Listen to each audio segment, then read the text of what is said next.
A poor black hotel cleaner accidentally fell asleep in a billionaire's silk-draped bed, and when she opened her eyes, her entire fate flipped in a way no one on earth could have predicted. Rain hammered against the towering glass walls of the Royal Crest Hotel, the kind of place where billionaires landed helicopters on rooftop pads, and the carpets were so soft they swallowed footsteps. Down in the service corridors, far from the velvet lounges and gold-plated elevators, walked Maya Brooks, a 24-year-old black hotel cleaner whose life had been a series of storms. Every night, Maya arrived with the same faded backpack, the zipper clinging on by a thread.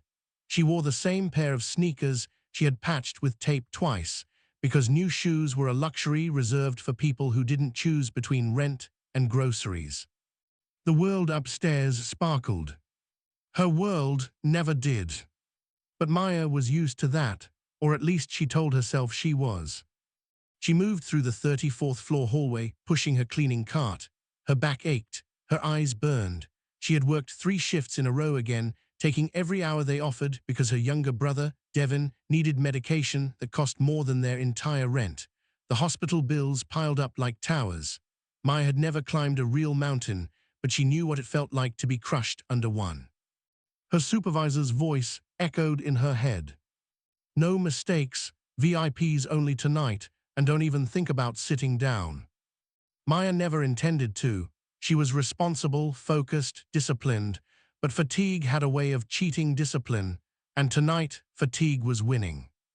Room 3417 flashed red on her cleaning list. Top priority, penthouse suite prep, guest returning at 3 a.m. Usually, penthouse floors weren't her assignment, but they were short-staffed. Maya didn't complain. Extra work meant extra pay.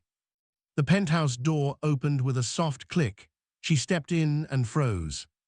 The room wasn't just luxurious. It was a kingdom floating above the city.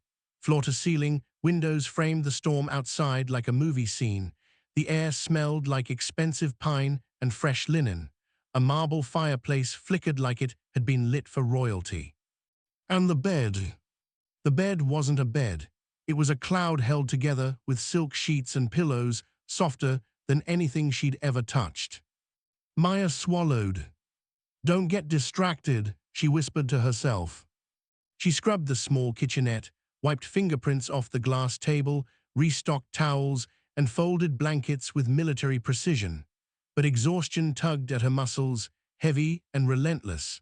Her hands trembled from the lack of rest and the weight of responsibility she carried like a second spine. She tried stretching, tried splashing water on her face. Nothing worked. Her eyes kept drifting to the bed. Just 1 minute, just to breathe, just to sit. No, she shook her head. She couldn't risk it. She couldn't get fired. She couldn't lose her job, not with Devin's next hospital bill due in 4 days. But when she bent down to pick something from the floor, a sharp pain shot up her spine. She gasped. Her body dropped onto the edge of the bed to steady itself. She told herself she'd stand in 5 seconds. 5 seconds became 10. 10 became 20. Then her eyes fell shut like someone had switched her off. For the first time in months, Maya slept deeply. No dreams, no panic, no alarms, just silence. Her cheek pressed against silk worth more than her monthly paycheck. Outside, the storm eased, and the city lights glowed like distant stars. Maya had no idea the room she was sleeping in belonged to Damien Voss, a name whispered with fear, respect, and awe across the country. A man worth over $60 billion. A man who rarely slept, rarely smiled, and never let anyone into his world. And definitely not a hotel cleaner. At exactly 3:04 a.m., his private elevator crept upward. Damien Voss had flown in from Dubai, ending a marathon of business deals, negotiations, and media flashes that chased him like wolves. He was exhausted in a way money couldn't fix. His face carried the calm intensity of a man who commanded empires, sharp jawline, neatly trimmed beard, tailored dark suit that still looked perfect despite 19 hours of travel. As he stepped into the penthouse, he loosened his tie with one hand and rubbed his temple with the other. He wasn't expecting anyone. He wasn't expecting anything. He certainly wasn't expecting to find a stranger in his bed. But fate didn't care what billionaires expected. Maya lay curled up, one arm tucked under the pillow, hair spilling across the sheets like dark waves. She looked peaceful, something Damien hadn't felt in decades. Her small, worn-out shoes sat beside the bed. Her uniform was rumpled from exhaustion. There were faint marks on her arms from long days of work. A hotel name tag hung loosely from her chest, Maya Brooks. For a moment, Damien didn't move. He stared, not with anger, not with confusion, but with something else, something he almost didn't recognize. Curiosity. Who was she? Why did she look like she hadn't slept in years? Why did she look safer in his bed than he ever had? Damien took a slow step closer, his expensive shoes silent on the carpet. He could see the exhaustion etched into her face like a story written in shadows. Then Maya shifted in her sleep, whispering something. "No, please, don't take him. He's just a kid, Devon, please." Damien's jaw tightened. Whoever this woman was, she wasn't careless. She wasn't lazy. She was drowning. And he had walked into the moment she finally surfaced for air. He didn't wake her. He couldn't. Instead, he stood there quietly, watching the storm clouds reflect off the window, trying to understand why the sight of a stranger, sleeping so vulnerably in his world of cold steel and power, felt like a crack forming in the armor he'd worn his entire life. Downstairs, a security camera blinked. In the staff room, supervisors packed up. No one knew that inside the penthouse suite, two worlds had collided in silence. And nothing would ever return to the way it was. For Maya, or for Damien Voss, when Maya finally began to stir, it wasn't the sun or her alarm or the ache in her back that woke her. It was a voice, deep, cold, and sharp enough to slice through sleep like glass. "Stand up." Maya's eyes flew open. The softest bed she had ever touched vanished from beneath her, replaced by the shock of reality. She jolted upright, heart hammering in her chest, and that's when she saw him. Damien Voss, the billionaire whose face appeared on magazine covers, financial news, and giant screens in Times Square. The man whose decisions could move stock markets. The man whose penthouse she had accidentally fallen asleep in. He stood with his arms crossed, expression carved from stone, suit still perfect despite the late hour. His icy gray eyes were locked on her, unblinking. Maya's breath caught. I'm so sorry," she whispered, stumbling off the bed. "I didn't mean I was working. I was exhausted. Save it," he snapped. "You don't belong here." His voice wasn't loud. It didn't need to be. Power didn't raise its volume. Power simply existed and crushed whatever stood before it. Maya's hands shook as she backed away. "Please, sir, please, I just sat down for a second. I didn't mean to fall asleep. I can explain, I can." "You were asleep in my bed." His voice was calm, controlled, deadly. She felt the floor drop beneath her. "I'm so sorry, Mr. Voss. Please don't fire me. I need this job. My brother," her throat tightened. "I swear I wasn't trying to do anything wrong." Damien walked slowly toward her, not threateningly, just with the certainty of a man used to being feared.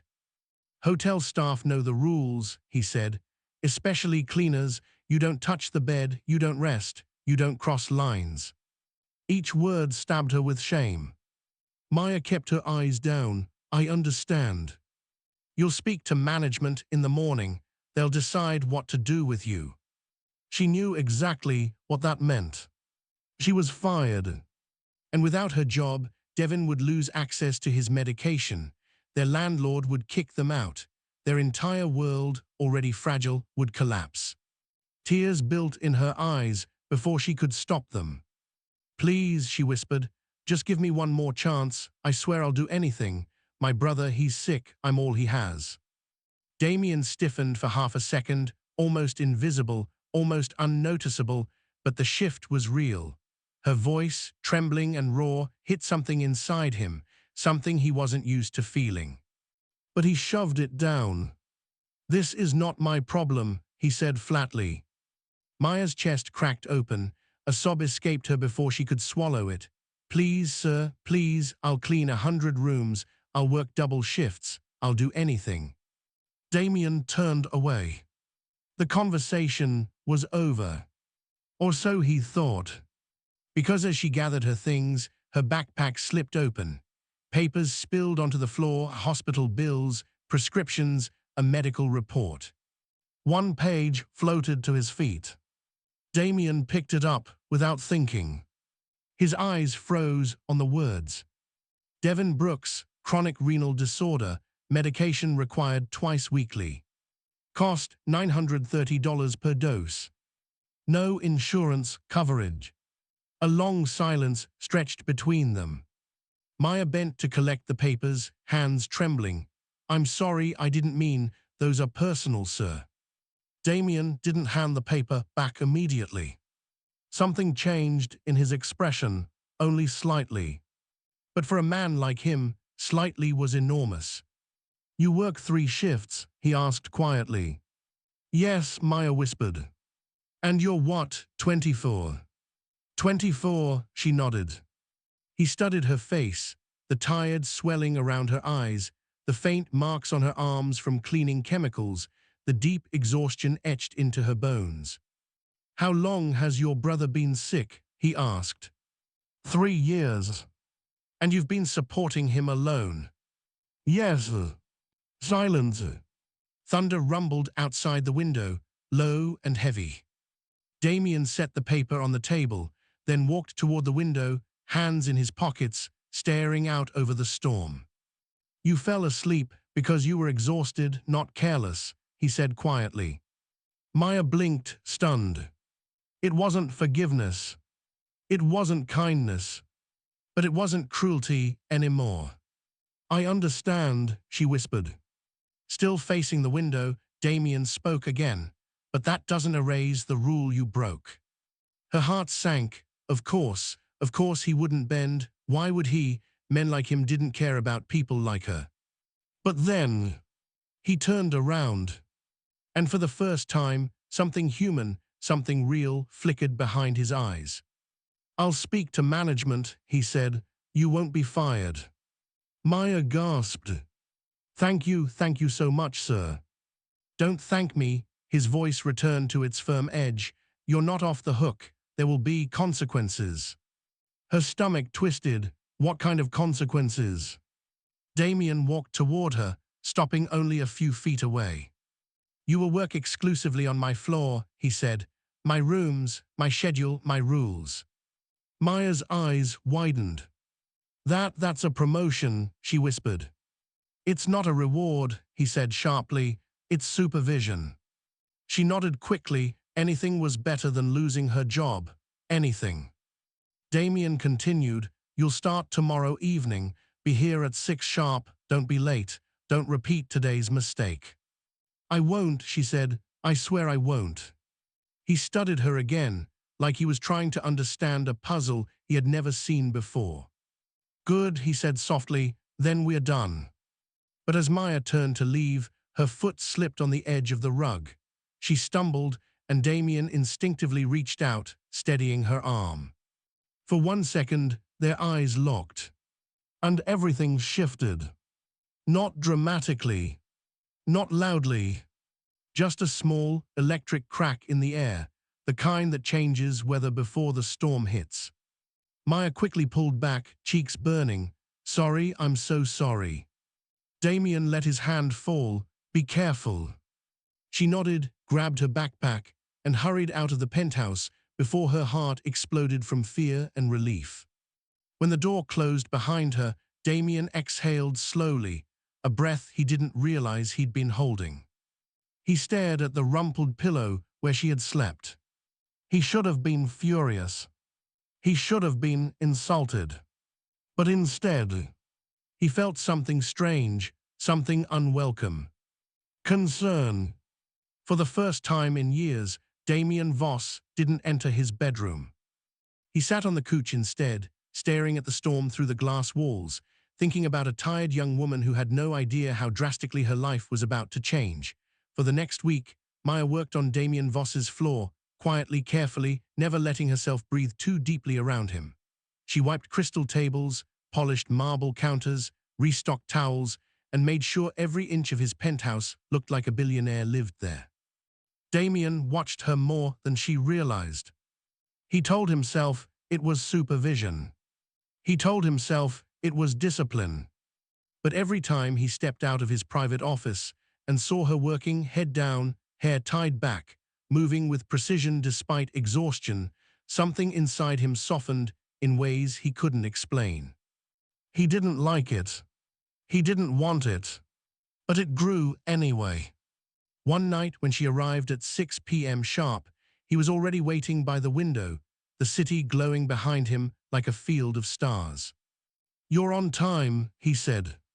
"I told you I wouldn't mess up again," she replied quietly. But Damien noticed the subtle tremor in her hand. "How long has it been since you slept properly?" he asked. "I'm fine," she said quickly. Her voice cracked. Damien heard it. Before he could ask more, his intercom buzzed. "Mr. Voss," his head of security said, "we have a situation."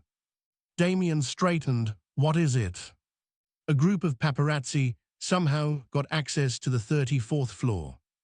They're saying they have evidence you're seeing a hotel cleaner." Maya froze. Damien's expression didn't change, but a cold, sharp anger ignited behind his eyes. "Where are they?" he asked. "Outside your penthouse doors, sir."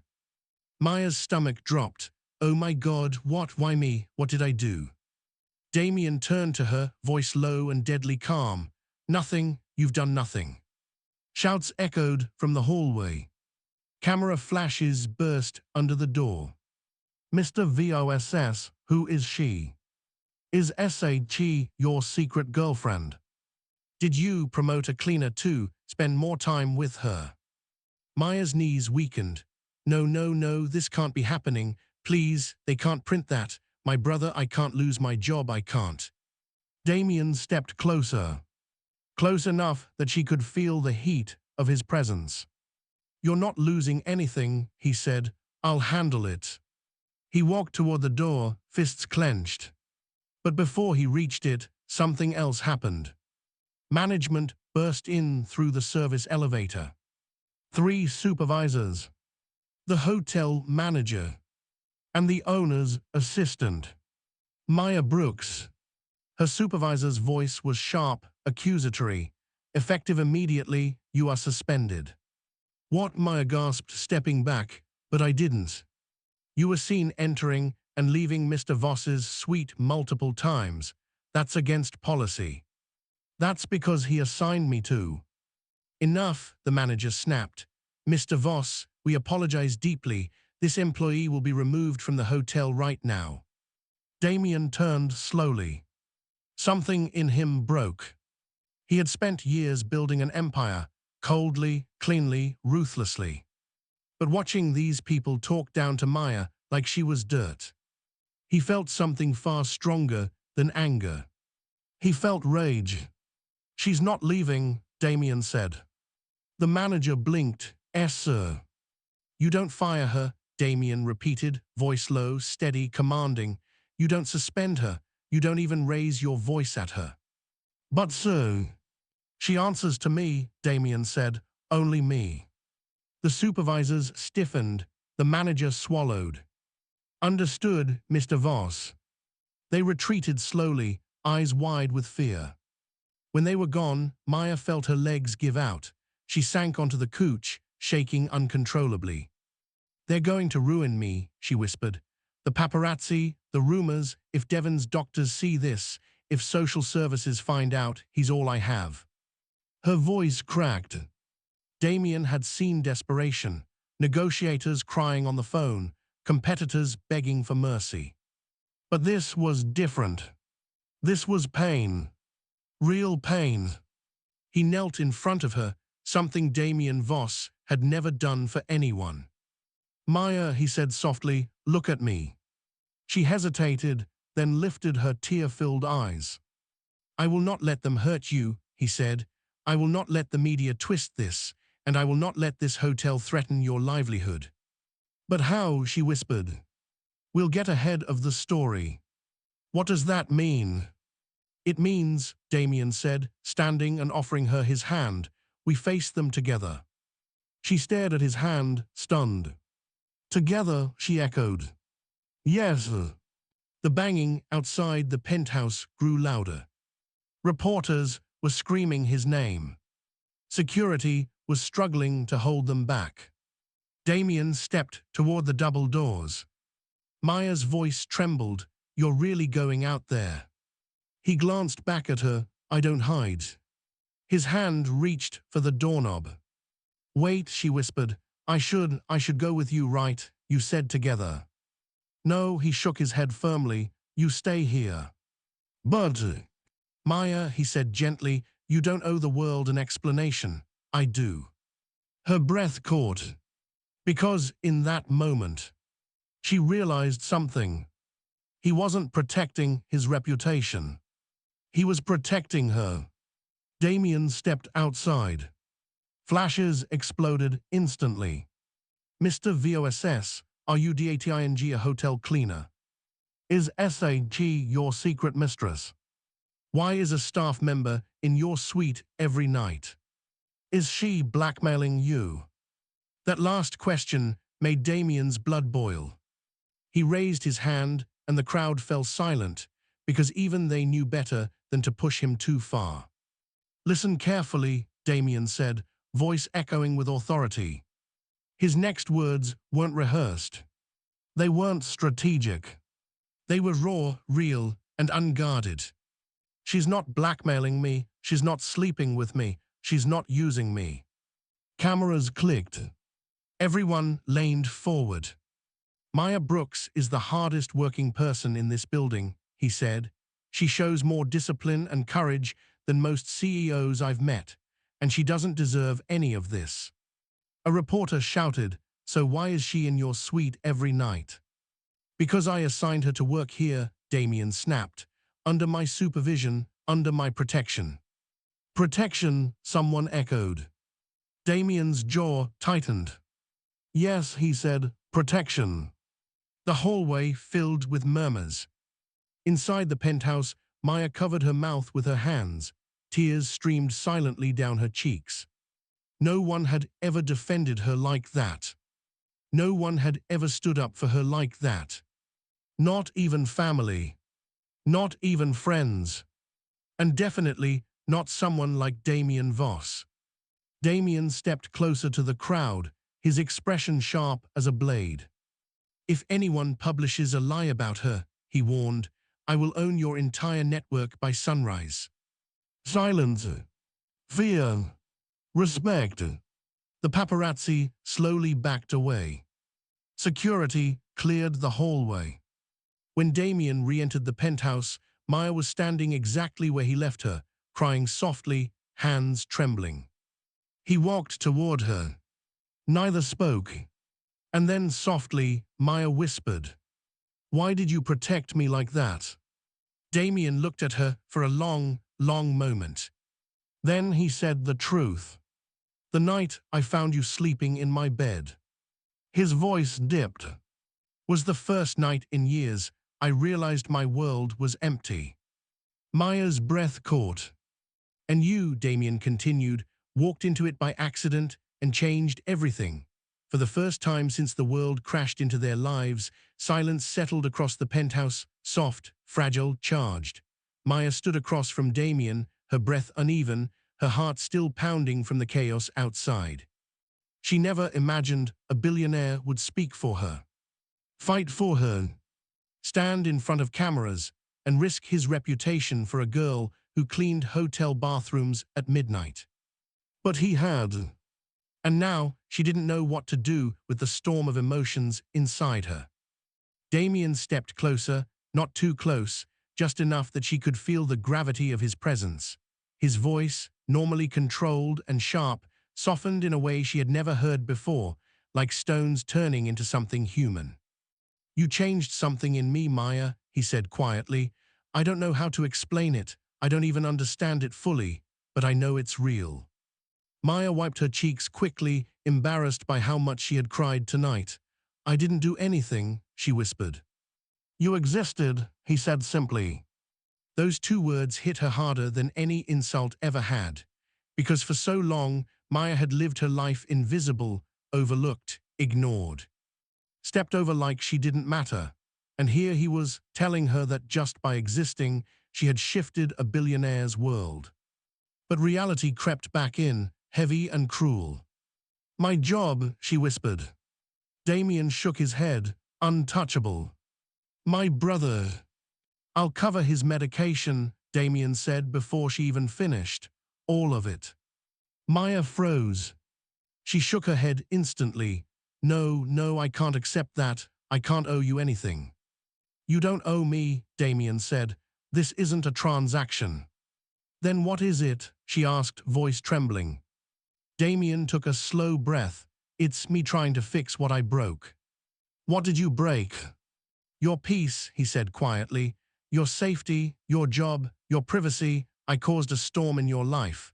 The least I can do is pull you out of it." "But people will talk," Maya whispered. "They already do," Damien replied. "Let them." She looked at him, really looked at him, and saw the exhaustion behind his eyes, the loneliness he carried like a silent shadow, the pressure that came with billions and empires and expectations. He wasn't made of steel after all. He was just a man who had never had someone look at him without fear or interest or greed. Maybe that's why he kept watching her. Maybe that's why he defended her. Maybe that's why he needed her more than he would ever admit. Maya took a shaky step forward. "I don't understand why someone like you would care about someone like me." Damien held her gaze. "Maybe it's because you don't want anything from me." She swallowed hard. "I never wanted anything." "I know," he said softly. "That's why I want to give you something." "What?" "A chance." Maya's heart tightened. "A chance for what?"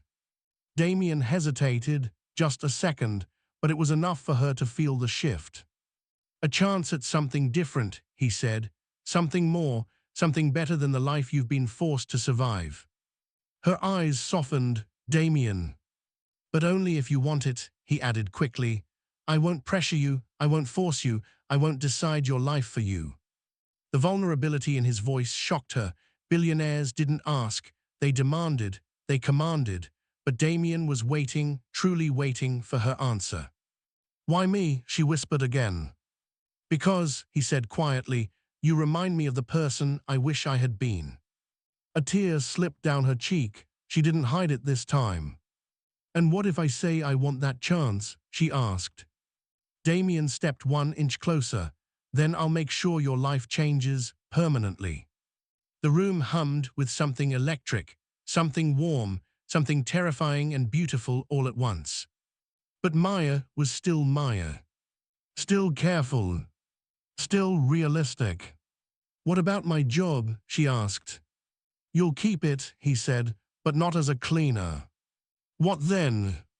Damien held her eyes steady and sure. "As my personal assistant, full benefits, flexible hours, enough pay to cover anything your brother needs." She gasped. "Damien, that's life-changing." "I know." "And people will talk," she whispered again. "Let them talk," Damien said. "I'm not hiding you." Her breath caught. Not hiding her. Not ashamed of her. Not pretending she didn't matter. This wasn't charity. This wasn't pity. This wasn't power. This was something else. Before she could answer, her phone buzzed, her brother's nurse texting. "Devin is stable tonight. He asked if you're okay, said he had a feeling something good was coming for you." Maya's chest tightened. She looked up at Damien, eyes full, voice soft. "Yes," she whispered, "I want the chance." Damien exhaled, slow, relieved, as if her answer had been the one thing he didn't know how to hope for. Good, he said, stepping closer with a gentleness she didn't expect. Then everything changes tonight. He extended his hand. This time, Maya took it. Two different worlds. One impossible moment. And a future neither of them planned, but both of them suddenly wanted. Everything had changed the night Maya fell asleep in his bed. But tonight, everything changed because she woke up.